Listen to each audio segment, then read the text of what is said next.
Now then, God, that sun's quite strong. I was listening to what Noakes Walker was saying, or reading what he was saying as far as his comments, and he really likes to niggle away at a problem, and he came to the conclusion that this drop tester, one of the problems was that this leg was A, too long, and B, too small, so there was resistance within each of these legs, which is why we got a low reading on the meter. There you go, that's part one. Part two was I found this in amongst my collection of nichrome wire, and this was from the days when I used to run a milk float, and this is part of the resistance pack of a milk float. So basically it was part of the speed adjustment. I think there were two packs, and when you started off all the power went through two of these, giving loads of heat, so obviously quite inefficient. And it was a big brush motor, and the vehicle had 16-inch wheels and about 1.5 ton of batteries, so it was a bit of a beast, and about 20 miles radius, which was great in those days because we're talking the mid-90s. So there you go. So I took on board what Noakes Walker had said, and I built this. So there's the resistance welded on to these, quite fat, and this is quite hard steel because it came out of a conveyor. Yeah, and there's the meter with the resistor. I think I ought to wrap that in tape or something, or just have it so it can't get in contact with this nichrome wire. So there you go, nicely made handles, heavy duty. Let's just give it a quick road test. So we're going to use this battery this time instead of the other one, so we don't continuously draw power from the same one. And on this drop tester, it's the meter is not two-way, so therefore we've got to be the right way around. So let's just, and there we go, it's showing about 1.6 volts.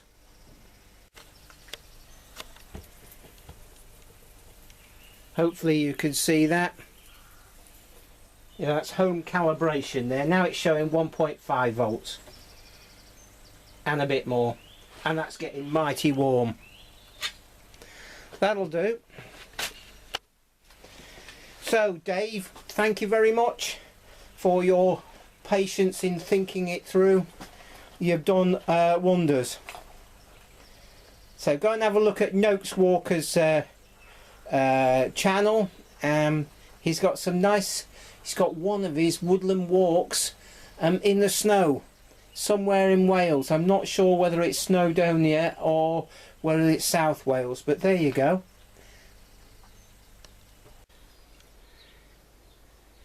So it's a beautiful afternoon. It's absolutely gorgeous. I'm underneath these Monterey pines here that we planted in about, I don't know, about 86 or something like that, and they're a good 3 foot in diameter.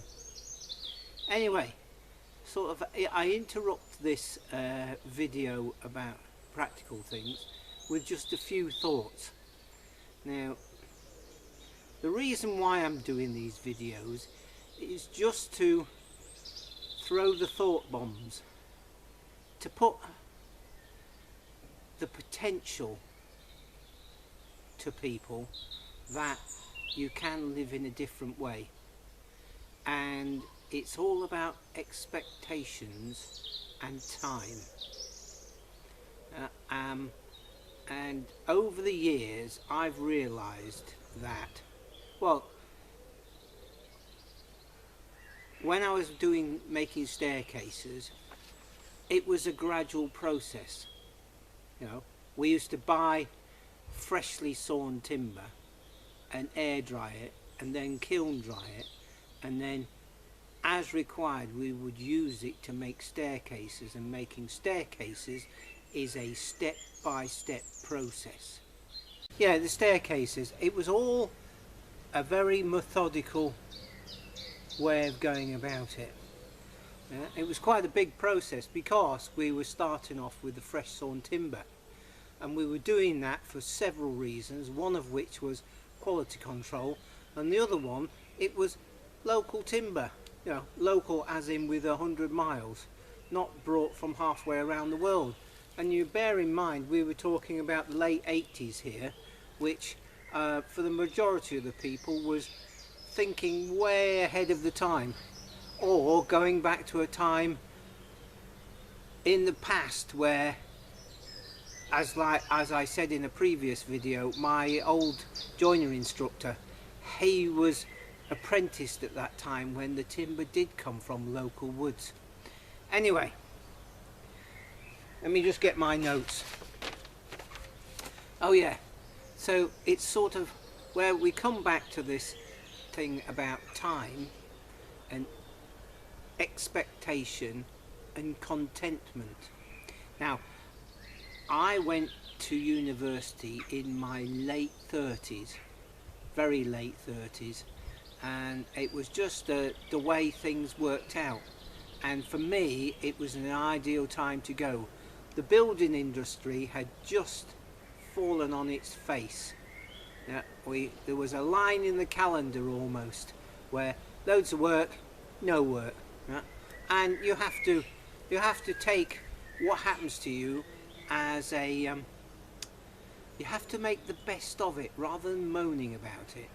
You have to use it as an opportunity. So I went to university late 30s, and because I'd been self-employed for a lot of time, I made the most of it and really enjoyed myself in a productive way rather than in a student sort of way, and it changed my life. It was absolutely, it's an experience that was right for the time. Yeah. So one of the things that I was taught within the first week, and it fitted in with my philosophy, one of the lecturers said, you'll be getting assignments throughout each of the years, and it's easy to do. They're very easy. Yeah?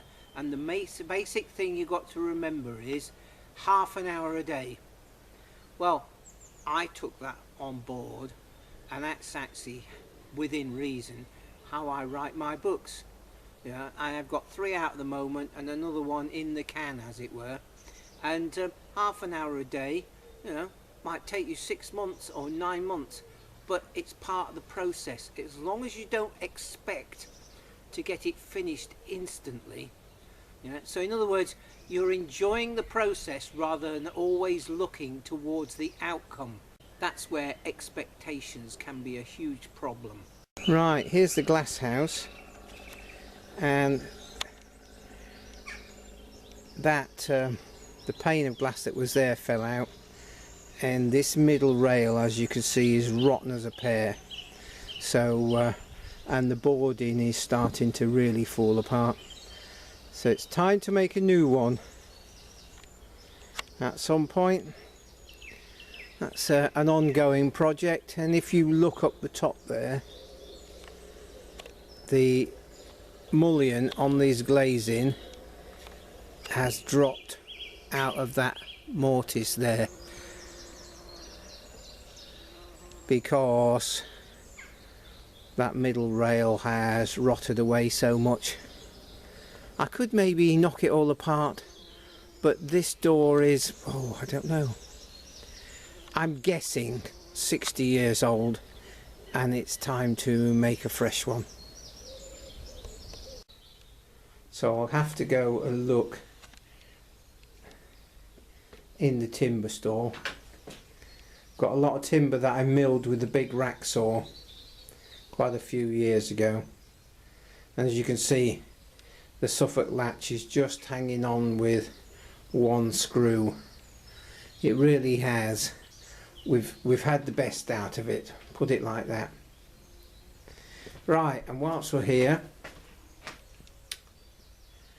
on the staging, we've got the tomato plants. These are the Roma plants, and I'm going to prick those out into separate pots. So it's quite a fine line when you move these out of this. I'm judging now, and it is not the easiest thing in the world. Just there. Hopefully you got that.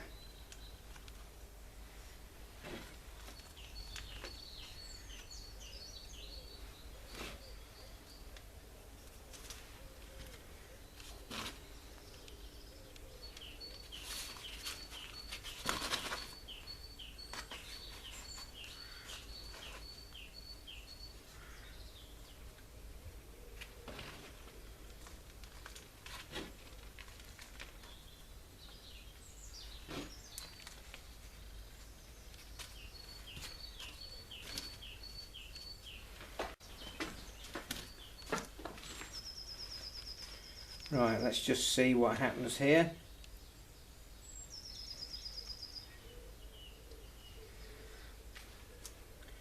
A minimum amount of root disturbance.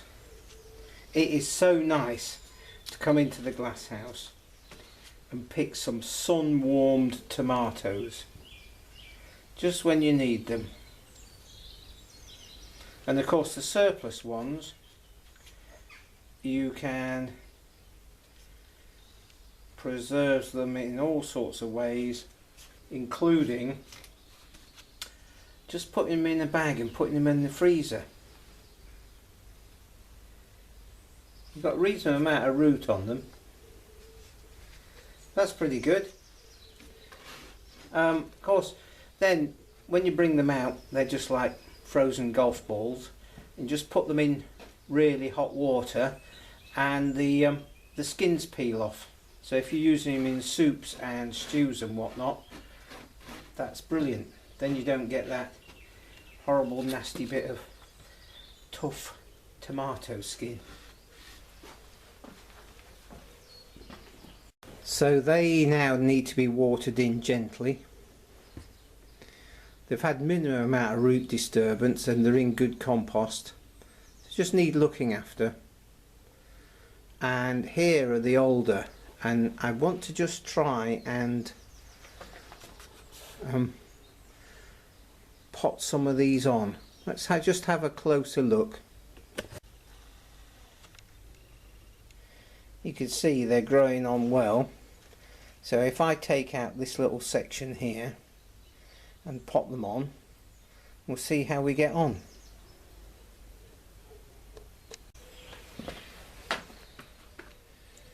Let's just see what happens. Oh, here we go.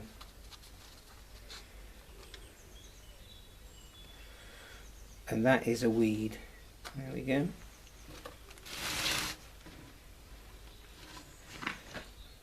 So we'll just break these apart gently.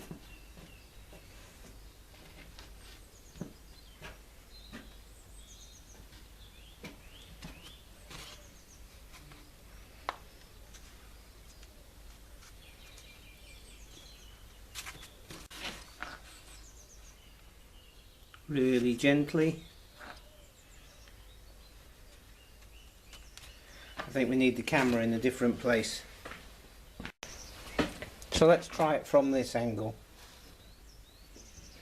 Got to be really gentle with these.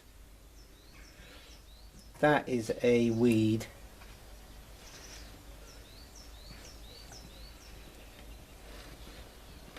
You're supposed to actually pick them up by the what's referred to as the cotyledons, which is the seed leaves. You see they got quite good fibrous root already.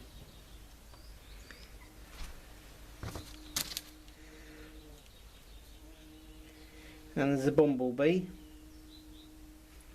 bumbling about.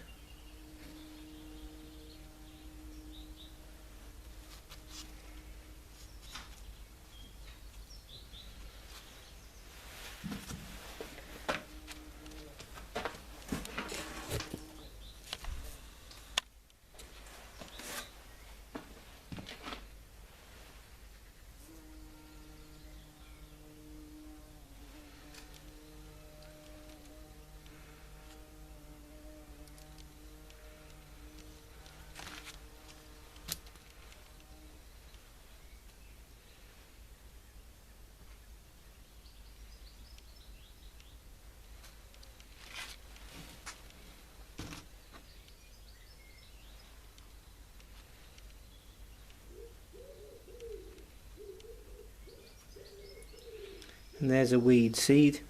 We'll get rid of that. But you get the idea. Really, it's like, yeah, especially other people's expectations weighing heavily upon you. You have to fight against that quite seriously, or else you can find yourself in quite a lot of trouble. Anyway, we all know the majority of people are always trying to improve their lives.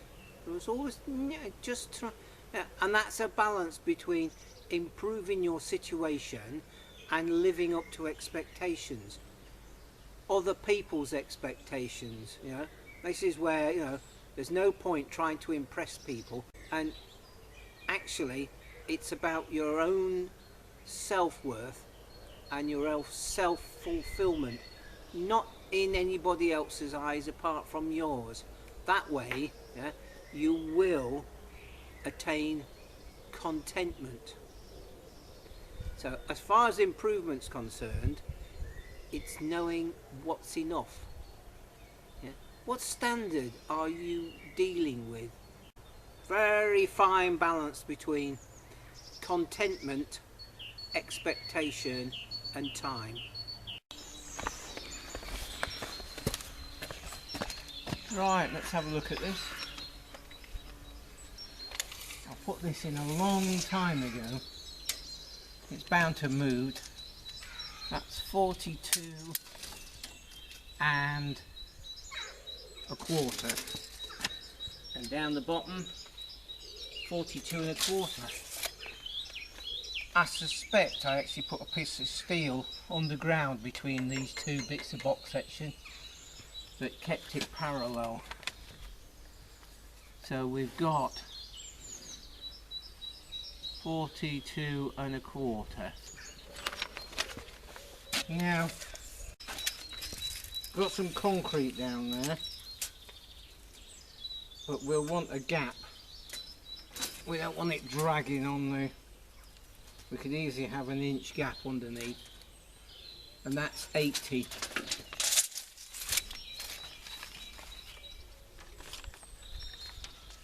Tight.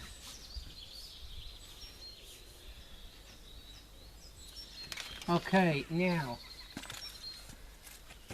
I doubt if the angle between there and there is anything very special, so let's use a 3-4-5 triangle. And we're doing metric now. 600, 800, and there's wasps just collecting wood fibres.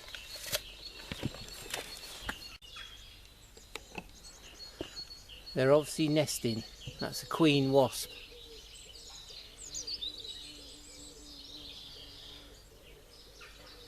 We didn't have many wasps last year, but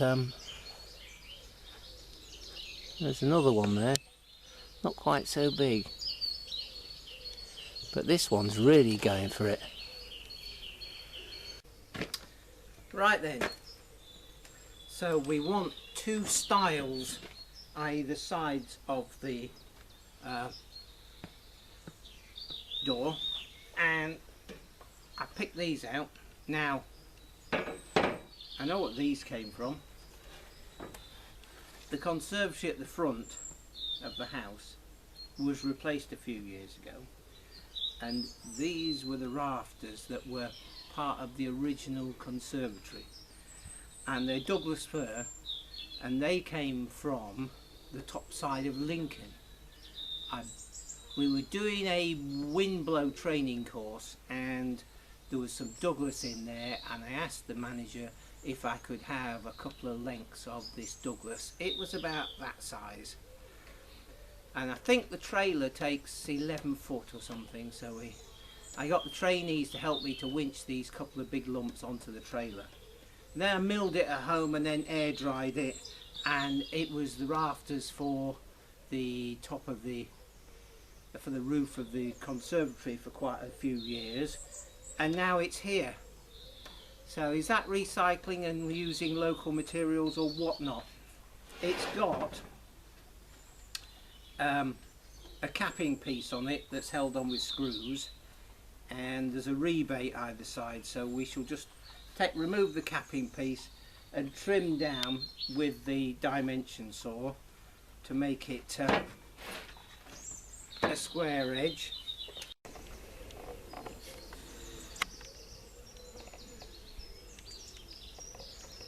Where's the tape measure gone? And this is bang on 2 inch, so that'll do fine. So we'll have stiles of 2 by 3 1/4. That's fine. So we got 2 of those. Then we need quite a hefty middle rail because the door's quite wide, so the middle rail, the mortises, need to be haunch mortises, i.e. 2 mortises or a tenon there, and then a little notch, and then a tenon there. That keeps the strength of the stile, and also keeps the strength of the tenons because they're either end. Anyway, you need a pretty hefty middle rail for strength.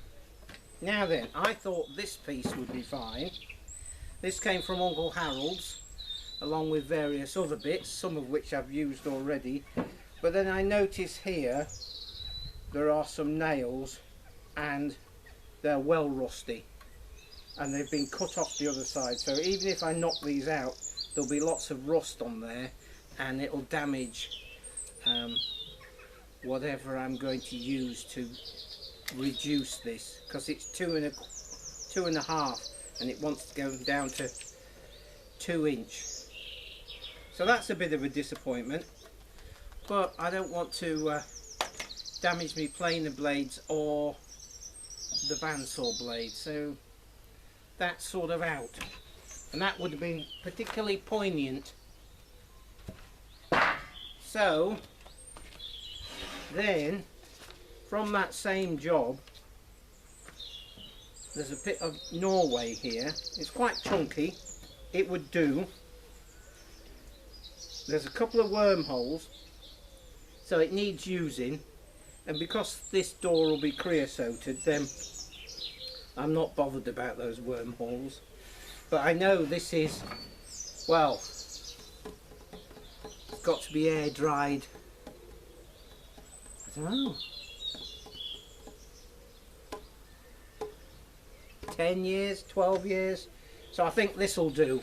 What we'll do is we'll get a middle rail out of that piece, and then we'll get a top rail out of the other piece. Okay, so that's good. And then this piece, another piece of that conservatory, which is narrow, it's 1.5 inches. This can be the bottom rail, and and of course the boards that make up the part of the bottom of the door come past the bottom rail, so the bottom rail will have what's called a bare-faced tenon, in so much as there's only one shoulder, and we'll have to thin this down a bit. But again, I know there's a cable grip there and there's a hole there, but it goes straight through and the screws have been removed. So we're about to machine this. So I think we've got everything we need apart from the boards. And the boards that are on there I don't think we can reuse, but I have got some cladding that's been sat for 5 years, 4 years, something like that. So it's well dry, it's Douglas fir. I can trim that up and make some boarding out of that. We've got the bits for the new door.